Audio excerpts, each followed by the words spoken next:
আপনি দেখেন ফারুক ভাই হচ্ছে তামিম ইকবালের আত্মীয়, কারণ তামিম ইকবালের চাচা আকরাম খান, আকরাম খানের ওয়াইফ এবং ফারুক ভাইয়ের ওয়াইফ তারা হচ্ছে বোন, এবং ফারুক ভাই এবং আকরাম ভাই হচ্ছে ভাইরা ভাই। আকরাম ভাইয়ের ভাতিজা হচ্ছে তামিম ইকবাল, ভাইরা ভাই হচ্ছে আকরাম ভাই হচ্ছে ফারুক আহমেদ, তার মানে তারা আঙ্কেল, তাই তো? তার মানে প্রেসিডেন্টের সাথে সম্পর্ক রয়েছে। আকরাম খান সরাসরি তামিম ইকবালের আঙ্কেল, ঠিক আছে, সবকিছু ঠিক আছে। আবার ফারুক আহমেদের কাজিন হচ্ছে শাহরিয়ার নাফিস, যিনি হচ্ছে আবার ক্রিকেট অপারেশনসের ডেপুটি ম্যানেজার, তার মানে তিনিও হচ্ছে কোনো না কোনোভাবে তামিম ইকবালের সাথে রিলেটেড। শাহরিয়ার নাফিস, আকরাম খান, ফারুক আহমেদ, তামিম ইকবাল নিজে, এই চারজন আবার সবাই সাবেক ক্যাপ্টেন। মানে বোঝার চেষ্টা করুন ব্যাপারটা, মাঝখানে আবার একজন রয়েছেন নাফিস ইকবাল, সাবেক ক্যাপ্টেন হইতে পারেন নাই। সো এতগুলো মানুষ যারা ক্রিকেট বোর্ডে রয়েছে, তামিম ইকবালে খুব ক্লোজ, তাদের সাথে কোনো খারাপ সম্পর্ক না। আমার কাছে মনে হয় নাজমুল হাসান পাপন সলভ করতে পারতেন যদি তামিম ইকবালে তিনি আঙ্কেল হতেন বা ভালো সম্পর্ক থাকতো। What about Foden? Best all-rounder.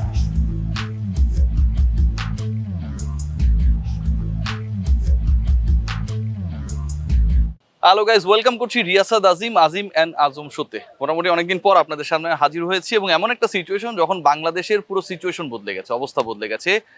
একদিকে বন্যা হচ্ছে আর আরেকদিকে সেই বন্যার পানিতে না হলেও পরিবর্তনের ঢেউয়ে ভেসে যাচ্ছে বাংলাদেশ ক্রিকেটের অনেক পুরনো অর্গানাইজার। নাজমুল হাসান পাপনের বোর্ডের অবসান ঘটেছে মোটামুটি, সম্পূর্ণটা বলার কোনো সুযোগ নেই, এবং নতুন দায়িত্ব গ্রহণ করেছেন ফারুক আহমেদ। আমার ঠিক পেছনে যদি আমি দেখানোর চেষ্টা করি, যে স্ট্রাকচারটা আপনারা দেখছেন, এখানটা আসলে একটা ফ্যাসিলিটিস ক্রিয়েট করার চেষ্টা করা হয়েছিল বাংলাদেশের যে ক্রিকেটাররা একাডেমিতে ইনডোরে আসলে প্রপার ফ্যাসিলিটিস পান না তাদের জন্য, এবং কাজটা শেষ পর্যন্ত অসমাপ্তই থেকে গেছে আরো অনেক কাজের মতো করেই। অসমাপ্ত নাজমুল হাসান পাপনের বিসিবিতে যে আত্মজীবনী, সেটাকে পূর্ণাঙ্গতা দেওয়ার জন্য ফারুক আহমেদ দায়িত্ব নিয়েছেন। এক বছরের কিছু বেশি সময় তিনি দায়িত্ব পাবেন। তিনি যেমন তার দায়িত্ব পালন করবেন, পাপনের রেখে যাওয়া কাজগুলো তার করা লাগবে। আমার সাথে আতিফ আজম রয়েছেন, যিনি কিভাবে সমাপ্ত করবেন এবং প্রক্রিয়াটা কি হবে সেই বিষয়ে ব্যাখ্যা করবেন। আতিফ ভাই। না, কালকে তো ফারুক ভাই বললেন যে তার রূপরেখাটা কি হবে, সেটা তো আমরা সবাই শুনেছি, আমরা বিভিন্ন জায়গাতে গিয়েছি। আমার মানে এখানেও ডেলিগেটও গেছে রূপরেখাটা কি হবে। অফকোর্স। মানে আমার যা মনে হয় যে আসলে আপনি কতটা বিশ্বাস, আমি তো আসলে পাবন ভাই অনেক প্রেস কনফারেন্স আমি করেছি, আমরা রূপরেখার কথা অনেক কিছু শুনেছি এর আগে। জি। ফারুক ভাই কালকে যেটা বলেছেন, তার যদি সে 50% যদি সে করতে পারেন, মানে 50% যদি সে দিতে পারেন, আই থিঙ্ক 50 না 50% যদি সে করে দেখাতে পারেন ডিউরিং হিজ টেনিউর, যে কথা আপনি বললেন ওটা ধরে বলছে যে এক বছরের কিছু বেশি সময়, অক্টোবর পর্যন্ত, I think Bangladesh cricket will go into a different stage. না, এই করতে পারার ক্ষেত্রে আপনার কাছে সবচেয়ে বড় অবস্টাকল কি মনে হয় আতিফ আজম? কারণ সবাই কিন্তু সেই স্বপ্নটা দেখায় এবং সবাই চেষ্টাও করে। আই থিঙ্ক ফারুক ভাইও সেই চেষ্টাটা করবেন, কারণ তার প্রিভিয়াস রেকর্ড কিন্তু অন্তত এই ইন্ডিকেশনটা দেয় যে ফারুক আহমেদের চেষ্টা নিয়ে কোনো ঘাটতি নেই, অন্য কোনো ধান্দা নেই। হ্যাঁ, তো ওই জায়গায় সবচেয়ে বড় বাধা কি হতে যাচ্ছে? ডেফিনেটলি তিনি খুব স্মুথ ওয়েতে সবকিছু করে ফেলবেন। বাংলাদেশ ক্রিকেট বোর্ডের এক্সিস্টিং বাস্তবতা সেটা আমি বিশ্বাস করি না। না, আমিও ঠিক ওইভাবে বিশ্বাস করি না যে একমত আমরা। হ্যাঁ, এই জায়গাটা আমি একমত। আমি যত ফারুক ভাইকে চিনি, জি, তিনি খুব একরোখা মানুষ একদম। কারণ যখন বাংলাদেশ ক্রিকেট বোর্ডে অনেকেই থেকে যাওয়ার মানে অনেকে থেকে গেছে, একদমই। ফারুক ভাই কিন্তু জেদাজেদি করে বেড়ে গেছে। একদমই, একদমই। যে না, আমি এই সিলেকশনে থাকবো না। তার জুরিসডিকশনে অন্য কেউ ঢুকবে সেটা তিনি অ্যালাউ করেন। হ্যাঁ, ওটা অ্যালাউ করেন, এবং এই জিনিসটা বলে তিনি অ্যাজ আ প্রেসিডেন্টও করার চেষ্টা করবেন। তিনি তার যেটা মত সেটাকে তিনি প্রাধান্য দিবেন, এবং সেই মতের কথা বলতে গিয়ে তো প্রথমেই বলেছেন তিনি কনস্টিটিউশন বা গঠনতন্ত্রে কিছু পরিবর্তন আনতে চান। সেটা কি খুব সহজ হবে আপনার কাছে মনে হয়?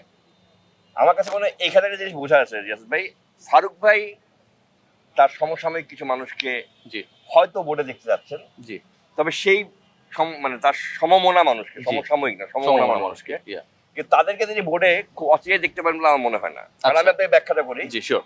এই ইদানিং খুব আমরা পেপার পত্রিকা সব জায়গায় তিনটা বোর্ড মিটিং শেষ করলে মিস করলেই একটা লোক বোর্ড ডিরেক্টরের পদ থেকে খারিজ হয়ে যাবে। একদমই। খুবই ভালো কথা, এবং এটা সত্য। সত্য। তাদের জায়গাটা ভ্যাকেন্ট হয়ে যাবে, এটাও সত্য হলো। কিন্তু এই যাই কজন লোক খারিজ হয়ে যাবে তারা কেউই কিন্তু কাউন্সিলরশিপ ছাড়বে না।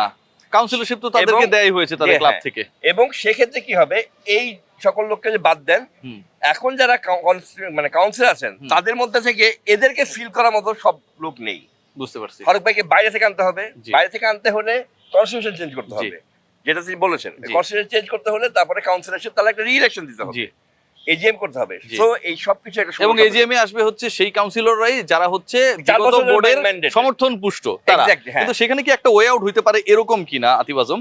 আমরা যদি খেয়াল করি যে কাউন্সিলরদের একটা বড় অংশ কিন্তু জেলা ও বিভাগ থেকে আসে। এখন ধরুন কাজী এনাম, শেখ সোহেল, আজম ও নাসির, তারপরে হচ্ছে আপনার আম্পায়ারিং কমিটির স্বপন সাহেব, হ্যাঁ, আনোয়ার সাহেব হচ্ছে আম্পায়ার কমিটি একসময় ছিল হ্যাঁ ওনার ব্যাপারটা আমার মাথায় আসে, একবার দৌড়ে দিয়েছিলাম, তো এই কারণে হিট হয়েছিল হিট হয়েছিল ওই সময়। হ্যাঁ, হ্যাঁ। তো এবং আনোয়ার সাহেব হচ্ছে রংপুর থেকে, তো তারা যেহেতু হচ্ছে জেলা ও বিভাগ থেকে নির্বাচিত কাউন্সিলর, সেই জায়গাটায় যদি তাদের জেলা বা তাদের বিভাগীয় কমিশনার তারা যদি মনে করে যে তাদেরকে কাউন্সিলর রাখবে না, তাদের জায়গাটায় তারা অন্য কাউকে দিয়ে ফুলফিল করবে, সেই ক্ষেত্রে তো অন্তত 4-5 জনকে আনার একটা ওয়ে আউট হতে পারে। মানে এই জায়গায় কি কোনো ঝামেলা আছে কিনা, আপনার মতামত কি?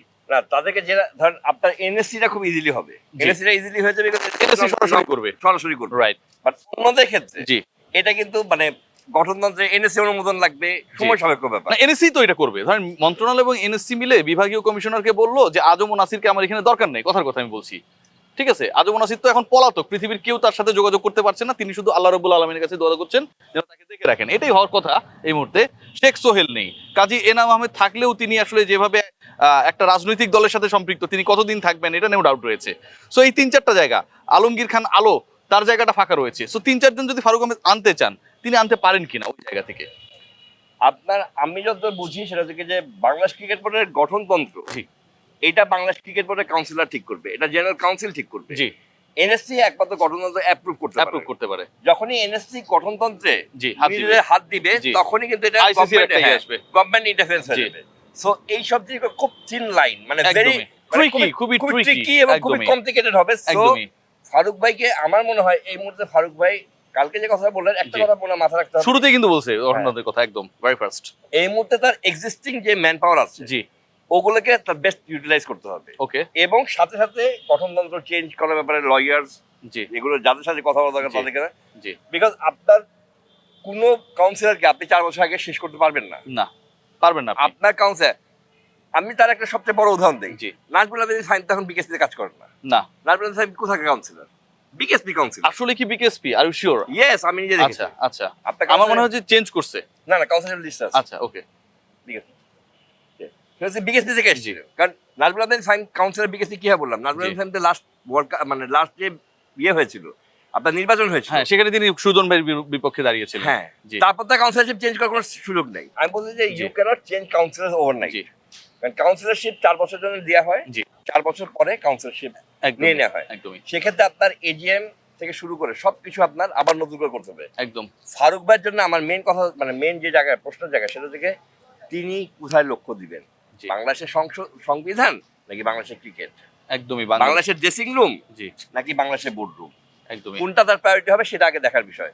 সাকিব আল হাসান কিভাবে খেলবেন এইটা, হাতুর সিং থাকবেন এইটা, নাকি স্বপন বসু থাকবেন, কি স্বপন আহমেদ, স্বপন কার নাম বললেন? হ্যাঁ উনি হচ্ছেন সাইফুল ইসলাম স্বপন চৌধুরী, স্বপন অনেক বড় নাম। হ্যাঁ, সাইফুল ইসলাম স্বপন, হ্যাঁ তাকে কিভাবে সরানো এইটা। জি সো ফারুক ভাইয়ের আগে চিন্তা করতে হবে প্রায়োরিটি। আপনার কি মনে হয় ফারুক ভাইয়ের প্রায়োরিটি এই মুহূর্তে কোনটা? আমার মনে হয় ফারুক ভাইয়ের প্রায়োরিটি হবে দুটাই, একসাথে দুটো কি একসাথে ক্যারি অন খুবই করা কষ্ট সম্ভব? হবে, কিন্তু ফারুক ভাই দুটাই প্রায়োরিটি নেবে, বিকজ উনি বাংলাদেশের ড্রেসিং রুমটা খুব ক্লিন চাইবে। যেই বোর্ড আছে ফারুক ভাই, এক্সিস্টিং বোর্ডে যারা আছে এখন পর্যন্ত টিকে আছে, আমি যতটুকু শুনছি আরো 2-1টা উইকেট পড়বে এখানটায়, 3-4টাও হতে পারে, এবং তারপরে হয়তো ওই যে পাকিস্তানের 4 উইকেট পড়ার পর যেভাবে হাল ধরেছে বাকিরা হাল ধরবে সেভাবে, যেটা আমরা দেখলাম। সো উইকেট পড়ার পর কিন্তু সংখ্যাটা আরো কমে যাবে। সেই জায়গায় নতুনরা এসে কতটুকু কোপ আপ করতে পারবে এবং যারা থাকবে তারা কতটুকু আসলে কনফিডেন্টলি কাজ করতে পারবে, কারণ তাদেরও তো ভয় থাকবে যে আমার উইকেটটাও পড়তে পারে যে কোনো সময়। শোয়েব আখতার বল করছে, আর তার চেয়ে বড় কথা হলো তারা কতদিন টাইম ফ্রেম পাবে? 1 বছর ম্যাক্সিমাম, হ্যাঁ, এবং আগামী 6 মাস পর থেকে মিছিল মিটিং শুরু হয়ে যাবে নেক্সট ইলেকশনের। হ্যাঁ, সো মানে ফারুক ভাইকে মানে অনেক লোককে এনে জি এই বোর্ড সাজানোর জি যদি কোনো রূপরেখা হয়, জি সেটা আসলে তার আইসিসির সাথে কথা বলে, এবং অল্প সময় এটা অ্যাপ্লিকেবল খুব একটা হবে বলে আমাদের মনে হয় না, তাই না আতিফ ভাই? না আমার মনে হয় কি যে আমরা বিভিন্ন ওয়ার্ল্ডে বিভিন্ন জায়গায় দেখি যে একটা খুব স্ট্রং অ্যাডভাইজারি কমিটি থাকে, রাইট বিভিন্ন গভর্নমেন্টে কিন্তু একটা স্ট্রং অ্যাডভাইজারি কমিটি Right. থাকে, অ্যাডভাইজারি কমিটি আসে কাজ টাজ করে চলে যায়, Right. তারা কিন্তু গভর্নমেন্টে পার থাকে না, না বাট তারা জাস্ট বলে দেয় যে এই কাজগুলো করতে হবে, এইগুলো করলে একদমই best। একদমই ফারুক ভাইয়ের মনে হয় কোন একটা অ্যাডভাইজারি কমিটি গঠন হবে, জি যেই অ্যাডভাইজারি কমিটি তাকে জানাবে, মানে জি। অ্যাডভাইজারি কমিটি তো কাউন্সিলর না, না থিঙ্ক ট্যাঙ্ক হিসেবে কাজ থিঙ্ক করবে। ট্যাঙ্ক হিসেবে কাজ করবে, ফারুক ভাই সেটা রূপরেখাটা পালন করে। This is one way. এই জায়গায় অনেকে মিছিল মিটিং করেছিল, এদের মধ্যে থেকে কেউ হবে আপনার মনে হয় নাকি অন্য কেউ? না, কালকে তো আমি একটু মানে ইয়ে হয়ে গেছিলাম যে অনেককে দেখতে পেলাম না, কালকে বোর্ডরুমে আশা করেছিলাম না, তার আগের দিন হচ্ছে তাদের সাথে যিনি আসিফ মাহমুদ ক্রীড়া উপদেষ্টা, তাদেরকে আসলে খুব একটা পাত্তা দেননি। কারণ ক্রিকেট বোর্ড তো আসলে আমি যতটুকু জানি যে এটা হচ্ছে রাজনৈতিক হস্তক্ষেপ মুক্ত রাখা উচিত, এবং বর্তমান যুব ক্রীড়া মন্ত্রণালয় তারাও কিন্তু দেখেন এখানে কোনো বল প্রয়োগ করেনি, সবকিছু সিস্টেমেটিক ওয়েতে হয়েছে। এবং ফারুক আহমেদ যে এখানকার প্রেসিডেন্ট হয়েছে, বাংলাদেশের কোনো মানুষ নেই যে এটার বিরোধিতা করবে। নাজমুল আবেদিন ফাহিম যে এখানটায় ঢুকেছে, বাংলাদেশে কোনো মানুষ নেই বলবে এই সিলেকশনটা খারাপ হয়েছে। সো আমার কাছে যেটা মনে হয়, মন্ত্রণালয়ের সাথে আমার যতটুকু জানাশোনা, তারা খুব ওয়াইজ কাজ করেছে। যদিও বয়সে ছোট এই মুহূর্তে অ্যাডভাইজার যিনি অনেক কম বয়সী, কিন্তু তার যে ভিশনটা ভালো, প্রাথমিকভাবে অন্তত আতিফ ভাই আমরা এটা বলতে পারি। মিছিল মিটিং বন্ধ হয়েছে এবং যারা মিছিল মিটিং করেছে তাদেরকে মন্ত্রণালয় যখন দেখা করতে গেছে তাদেরকে পাত্তা দেয়নি, একদম দায়িত্ব নিয়ে বলছি। এটা একটা ভালো কাজ করেছে, আপনার কি মনে হয়? অবশ্যই ভালো কাজ করে। এবং মন্ত্রণালয়ের বাইরে মনে হয় কিছু বস্তির লোক ছিল, আই থিঙ্ক সো। আমি থাকলে নিশ্চয়ই তাদের ইন্টারভিউ করতাম। সবাই ভালো থাকবেন। না না এক মিনিট, এক মিনিট। ফারুক ভাই একটা অনেক, এই যে আপনি যেটা শুরু করেন ওইটা শেষ করি। একদমই এটা হলো একটা অসমাপ্ত কাজ 10% পাবো, যেটা ফারুক ভাই করতে হবে। একদমই। আর আমার মনে হয় ফারুক ভাই প্রায়োরিটি আরেকটা অসমাপ্ত কাজ করতে হবে। কি সেটা? তামিম ইকবালের সাথে তার বসতে হবে। জি। তামিম ইকবালের ভবিষ্যৎটা কি হবে অ্যাজ আ ক্রিকেটার জি। Or as a organizer or as a think tank. একদমই। তামিম ইকবালের ভবিষ্যৎ, তামিম ইকবালের সাথে পাপন ভাই না বসেই তার চিন্তাটা শেষ করবে। আমার কাছে মনে হয় আতিফ ভাই এটা এখন পসিবল, কোয়াইট পসিবল, কারণ অনেক যোগ্য লোক রয়েছে যারা তামিম ইকবালের খুবই ক্লোজ। সো আলোচনাটা হওয়া যেতেই পারে। আমি আপনাকে জাস্ট একটা এক্সাম্পল দিই, এটা দিয়ে আমরা শেষ করব। জি। আপনি দেখেন ফারুক ভাই হচ্ছে তামিম ইকবালের আত্মীয়, কারণ তামিম ইকবালের চাচা আকরাম খান, আকরাম খানের ওয়াইফ এবং ফারুক ভাইয়ের ওয়াইফ, তারা হচ্ছে বোন। এবং ফারুক ভাই এবং আকরাম ভাই হচ্ছে ভাইরা ভাই। আকরাম ভাইয়ের ভাতিজা হচ্ছে তামিম ইকবাল, ভাইরা ভাই হচ্ছে আকরাম ভাই হচ্ছে ফারুক আহমেদ, তার মানে তারা আঙ্কেল, তাই তো? তার মানে প্রেসিডেন্টের সাথে সম্পর্ক রয়েছে। আকরাম খান সরাসরি তামিম ইকবালের আঙ্কেল, ঠিক আছে, সবকিছু ঠিক আছে। আবার ফারুক আহমেদের কাজিন হচ্ছে শাহরিয়ার নাফিস, যিনি হচ্ছে আবার ক্রিকেট অপারেশনসের ডেপুটি ম্যানেজার, তার মানে তিনিও হচ্ছে কোনো না কোনোভাবে তামিম ইকবালের সাথে রিলেটেড। শাহরিয়ার নাফিস, আকরাম খান, ফারুক আহমেদ, তামিম ইকবাল নিজে, এই চারজন আবার সবাই সাবেক ক্যাপ্টেন। মানে বোঝার চেষ্টা করুন ব্যাপারটা, মাঝখানে আবার একজন রয়েছেন নাফিস ইকবাল, সাবেক ক্যাপ্টেন হইতে পারেন নাই।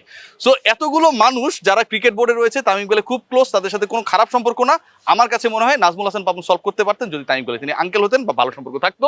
এখন সবার প্রত্যাশা যেটা আমাদের থাকবে, যেহেতু সবাই খুব কাছের, কেউ দূরের না ভাই, এটা সমাধান করা উচিত। তামিম ইকবাল যদি খেলতে না চান, বোর্ডে যদি তাকে কাজে লাগানো যায়, আঙ্কেল হিসেবে না, যোগ্যতম ব্যক্তি হিসেবে। যারা সাবেক অধিনায়ক ছিলেন, আমি বললাম চারজনই তো যোগ্য মানুষ, যোগ্য মানুষ হিসেবে তামিম ইকবালকে অ্যাপ্লাই করা, সেটা ক্রিকেট মাঠে হতে পারে, বোর্ডে হতে পারে। আপনি কি বলবেন? সেটাই আপনি কি কোনোভাবে রিলেটেড?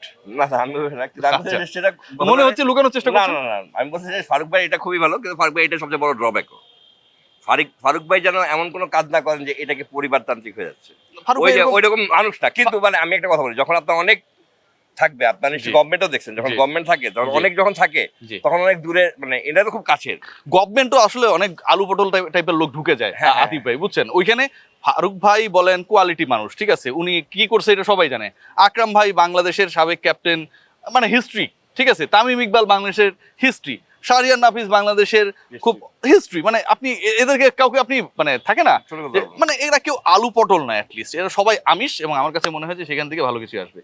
আপনি কি মনে করেন? আমিও মনে করি। আমরাও আমিষ। Take care.